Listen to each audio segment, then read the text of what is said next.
의원 최영두입니다. 어제 모처럼 주가가 코스피가 2,500을 돌파했습니다. 종가 가격 기준으로는 12월 3일 계엄령 사태 이후에 처음입니다. 주가가 회복되고 환율이 안정되고 다시 경제를 되살리기 위한 전국민적인 노력이 다시 시작되었습니다. 이 주가와 환율, 경제의 최대 악재는 무엇입니까? 바로 불법적인 체포영장 집행을 둘러싼 충돌입니다. 전 세계가 주목하고 있습니다. 한국 민주주의가 보여줬던 회복 탄력성, 그 강고한 탄력성에 대한 신뢰가 막 생겨서 이제 환율과 주가가 안정될 이 시점에 공수처의 불법적인 영장 집행, 스스로의 잘못을 감추기 위해서 더 강경한 수를 쓰는 이런 불법 영장 집행에 대한 시민들의 저항, 그리고 이 불법 영장 집행을 돕고 이 불법을 더 확장시키려고 하는 민노총 같은 불법 시위 세력들의 개입, 이것들로 해서 전 세계가 대한민국을 불안하게 주목하고 있습니다.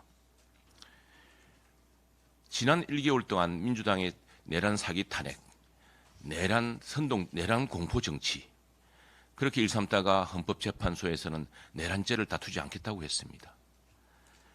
지금 문재인 정부의 검수완박 이후에 내란죄 수사권이 경찰 국가수사본밖에 없습니다. 그런데 검찰이 나섰다가 검찰이 안 된다고 해서 공수처가 다시 잡고, 공수처도 안 된다고 해서 이제 체포만 경찰에 하청 주겠다고 했다가 경찰이 안 하겠다 해서 이 모든 혼란은 바로 검수완박 이후에 이런 내란죄 수사에 대한, 내란죄 혐의 수사에 대한 수사기관들의 혼선, 잘못으로서 비롯된 것입니다. 어제 대통령 변호인단은 구속영장이든 기소든 당당하게 응하겠다고 했습니다. 대통령은 처음부터 법적 정치적 책임을 피하지 않겠다고 했습니다. 그리고 탄핵 수사, 탄핵 소추든 수사든 피하지 않겠다고 했습니다. 그런데 무엇 때문에 지금 경호처로 겹겹이 둘러싸여져서 어디 갈 수도 없고 또 수많은 증거들이, 이른바 수사와 재판에서 이용될 증거들과 정언들이 차곡차곡 쌓여 있는데 무엇 때문에 체포영장을 강제 집행하려고 합니까? 헌법과 법률을 지키지 않아서 스스로의 권위가 훼손된 공수처가 자기 체면을 위해서 이렇게 수많은 국민들을 갈등하게 하고 수십만의 시민들이 시내에서 서로 충돌하는 그런 정치적 내전 상태를 왜 만들려고 합니까?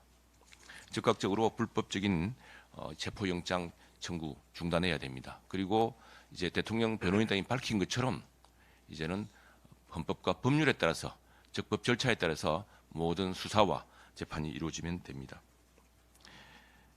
체포는 수사의 방법일 뿐입니다. 수사는 당연히 진행될 것이고 재판도 변호인들이 받겠다고 했습니다. 그리고 대통령 변호인들에게도 간곡히 청원합니다.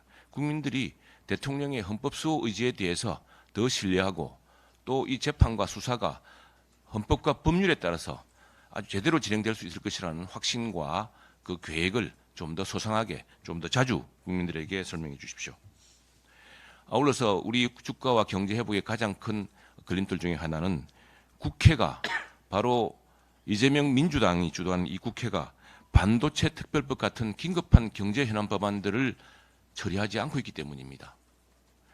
AI 경제를 개발하기 위해서 필요한 것이 탈탄소 에너지입니다.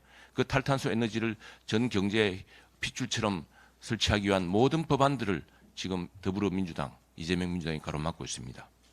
이재명 민주당은 이제 회복되기 시작한 국가 신인도, 주가, 환율, 안정되기 시작한 환율을 기반으로 다시 한번 경제를 살리기 위해서 이렇게 국회에서 무작정 붙들고 있는 반도체 특별법 같은, 에너지 특별법 같은 것들을 빨리 우리 당과 함께 합의해서 통과시켜 주길 부탁드립니다.